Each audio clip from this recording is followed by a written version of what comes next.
Hey guys, it's Searden, and today we're doing a review of the Nerf rival Atlas, as you can see here. Wait.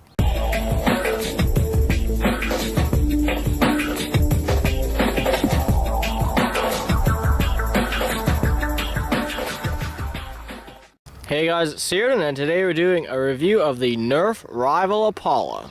So the Apollo XV700 was released in 2015 under the Rival series, and it was one of the first rival blasters ever released, and it is a basic Springer. And so you load your rival rounds into the 7-round rival magazine, then you put it into the handle like that, and to prime it, you pull back on this hook. It's a pretty hefty prime. Push it forward, pull the trigger to fire. So the Apollo does have a few features that are of interest. It's got a rival tactical rail on top for all your rival accessories. It's got a trigger safety as common on all rival blasters. If you push it in, then you can't pull the trigger, and so you push it out on the other side, and now you can.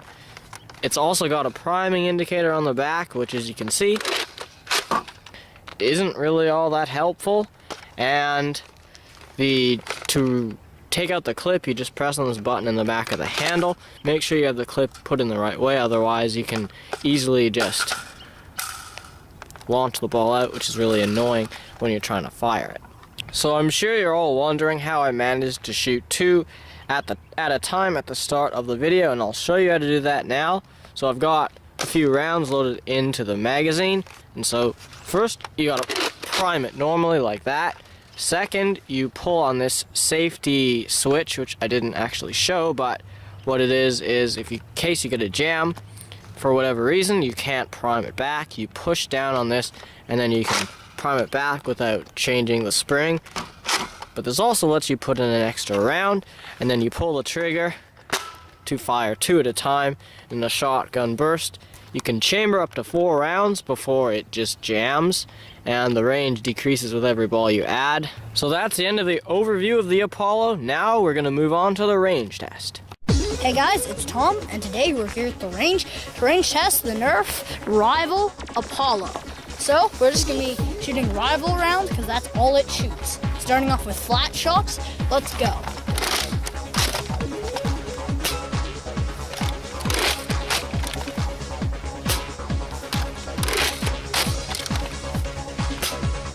Okay, now we're doing angled shots.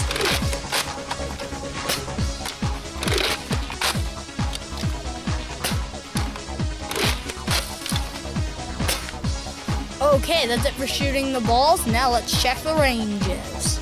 Okay, so our first shot here is at 69 feet, and way up here, the rest of our shots, one at around 87 feet, one around 88 feet, one at 92 feet, one at close to 94 feet, and our last shot is at 97 feet. Okay, that's it for the range test. Now on to the conclusion. So overall, the Apollo is a pretty decent rival blaster. It does have 1 or 2 issues with it, and I'm sure a lot of people already know, and that is the priming handle is pretty bad. It's, for some reason, got a very strong prime, and having it up top doesn't really help, because you can't get as good of a grip on it. But that's really the only main issue with the Apollo, because other than that, it gets pretty good performance and is pretty reliable, and overall is a pretty good blaster. So one more thing about the Apollo that is you might want to know is that it's compatible with the 7-round magazines, of course, because that's what it comes with, but it's also compatible with the 12-round magazines, and so you can get a bigger capacity if you wanted. So there are many color schemes of the rival Apollo. So first off, there's the Team Red and Team Blue ones. This is obviously Team Red's, and Team Blue's is the similar kind of style, except it's blue. And there was also a Phantom Core one, which is sort of recent, and it was all white with a bit of black. There's also some promotional ones. So there's the Star Wars Battlefront 2 one, which is like some sort of Mandalorian blaster, and it was about $90 with some loot boxes as well. So obviously I didn't pick that one up.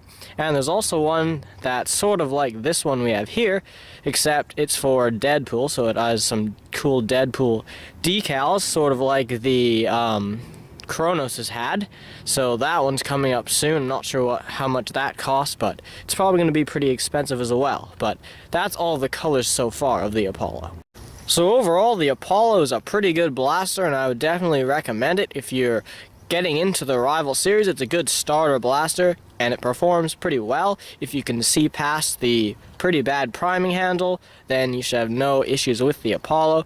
It does have a upgraded version. It's pretty much a better Apollo, and that is the Phantom Core Helios, which is out in select stores. So not sure if it's as available as the Apollo, and it's also more expensive, but it does have a nicer prime and is basically the same thing. So you could get that instead of the Apollo if you wanted, or if you could find it. But the Apollo overall is a pretty good blaster, and it gets some good ranges. So I would recommend it if you want to get into rival for the first time. But anyways, that's the end of our review. Thank you guys so much for watching. Please like and subscribe.